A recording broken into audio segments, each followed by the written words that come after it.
We've just enjoyed a fabulous afternoon with Jan Frodeno, and his beautiful wife has cooked up a storm here at the Oakley Safe House. It's been an amazing afternoon. You were just telling me there how you and Jan met, and it's your 2-year wedding anniversary. Tell us a little bit about how you met a few years ago. Yeah, I mean, somewhat associated through sport, but I think we probably connected on the racetrack in Abu Dhabi.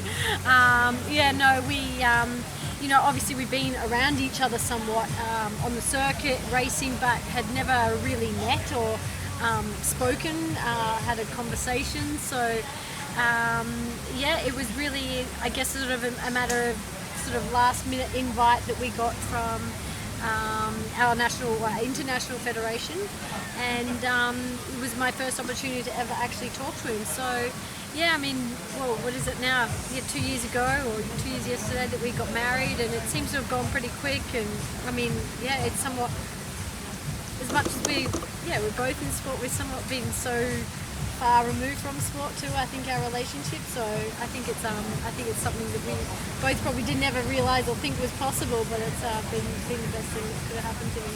And of course, across every age group athlete, across every professional, the support group is so important. How has your life differed now, providing a lot of support to Jan in his career and the continuance of his excellent sporting career? Yeah, I think there was a big shift for him. He really grew up in the federation with the DTU, and I had come from the Australian Institute of Sport and funding, and when you're racing for the Olympics, that's really vital to getting points and qualifying, it's a fundamental. But when he made the decision to move on from that and come to this style of racing, and I'd raced a lot in the States myself and non-drafting races, and I'd always seen this as a place to be. You're a standalone somewhat. Yes, people know that I race for Australia, but I am my own athlete, and that was something I was very proactive about, was finding a team for me when I raced, and what was it that I needed, and I believe that's very different for everyone else. And so when Jan made the decision to switch over, I said, he sort of had a moment where he was a little bit upset and, not the unknown. I said, well, I think now you have an opportunity to do everything exactly how you'd like it. You are totally accountable to yourself.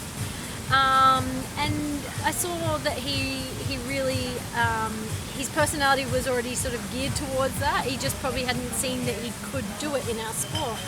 And that's really what he set about doing. And for him, he has a physio. We have a physio that is with us all the time. In training, he comes to the races.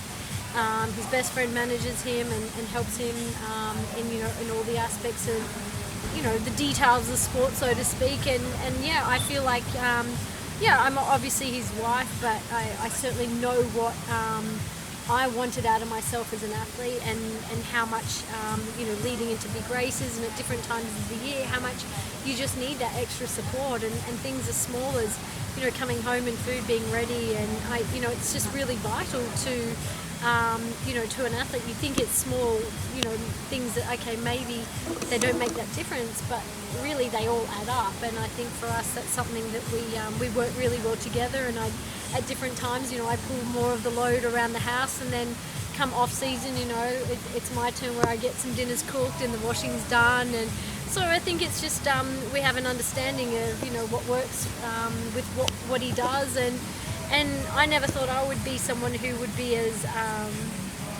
as excited or as enjoy supporting someone as much as I do, and I do. I get a great deal of pleasure, and I feel extremely proud for what he's achieving and what he has done already, and of course, I want to help him continue that. So I think so far we seem to have, we seem to all be working pretty well together. And as an athlete yourself, an international athlete, you've gone through an awful lot of, I suppose, the mental preparedness that you need to have to race at the elite level. How do you manage to, I suppose, step away from all of that and just be Jan and Emma? Yeah, it's something that's actually the number one important thing to us. As much as, he can have his moments, I guess, of self-doubt, as any great athlete does, where they sort of, there's something they're questioning or something that they just is not quite settling. And you know, we can discuss that pretty quickly and it's sort of put to rest, and it's like, okay, so what do you want, you know, what are we going to do tomorrow in your afternoon off? Or it's something that, yeah, I guess we realised very early on in our relationship is not actually vital to us. Triathlon is amazing, it brought us together, but we don't need it to survive, and I think that's something that we really make sure that, again, like I said, you know, the ebbs and flows of the season, that even in the thick of it sometimes it's like, no, it's time out, a few hours, we're going, you know, and I also see when he needs it as well, and I need it, and I need it for us, so it's something we're very, very conscious of, and make an effort, to be honest. It's always making an effort to actually put that time aside and just be us. Will you get very nervous ahead of Saturday? Yeah, it's funny. I realise now that you know, obviously he's got the nerves in the lead up, but I don't have to endure 2 hours of nerves now. I get to enjoy 8.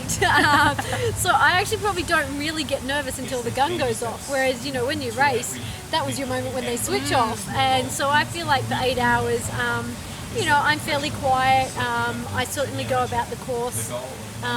You know, whether I'm on my own, I'm probably better, but I confer with, you know, his friend and a few other people, but I definitely tend to find that I'm just better, you know, being by myself and just sort of, you know, somewhat checking on how things are. Obviously, this is a tricky race.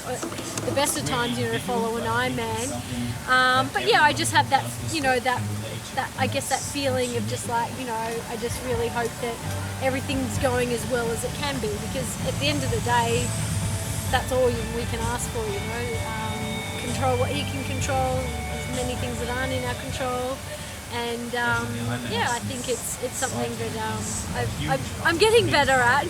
After the first time, man, he did. I fell asleep about within an hour after him finishing. I was so exhausted.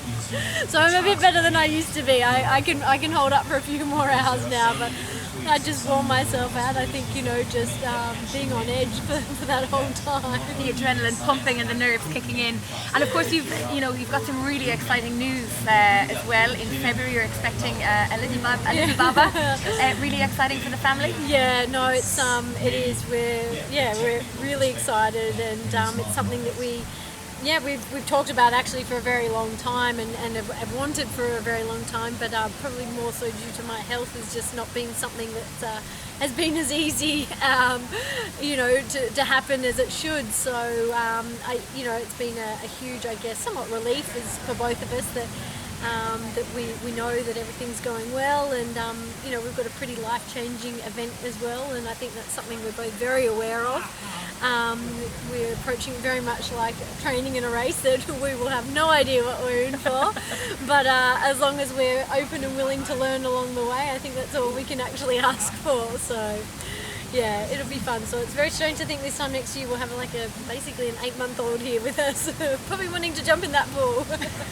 I'm sure you won't be running around the kitchen like you were this afternoon. We had a great afternoon here, so thank you so much to Emma for taking time out from all of her amazing cooking in the kitchen, and we wish you all the very best of luck for Saturday. Thank you very much.